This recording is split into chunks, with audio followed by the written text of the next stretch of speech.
There's few people in the world that really know it. When you think about Sandusky, Ohio, most of us think about the thrills at Cedar Point. But this small community on Lake Erie's shore has another landmark. It can only be seen from hundreds of feet in the air or inside the private walls of this Masonic temple. We take a rare tour inside with Freemason Gary Miller. Back in 1818, another Freemason designed the map of Sandusky in a manner so unique, his Mason brothers don't know why. I think because he could. Masonic tools called the square and compass are built into the roads of Sandusky. It's the same symbol frequently seen next to George Washington, a Mason himself. So there's Masonic emblems everywhere. It's just that, you know, if you're a Mason, you look for them a lot more. Countless world leaders and historical figures are connected to the fraternal brotherhood.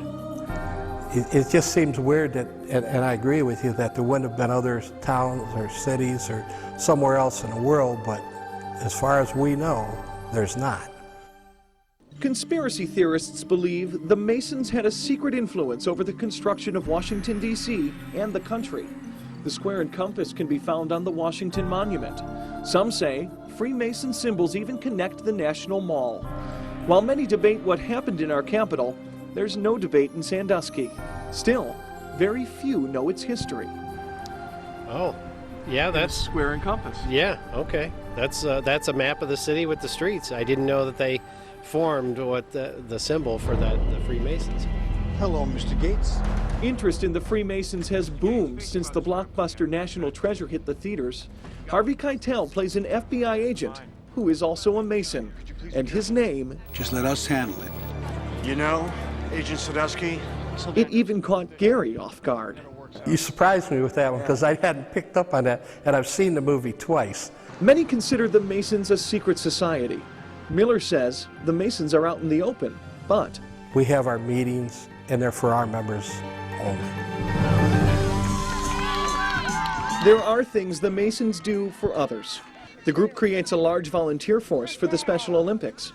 Gary says the Masons' purpose is to make the world a better place. And while many people are fascinated with the Masons' mysterious history and famous figures, for Gary and many other Masons, it's about family and tradition. My grandfather was a Mason 64 years until he passed away. My dad was a Mason. And I'm a Mason. In Sandusky, Zach Ottenstein, 13 ABC Action News.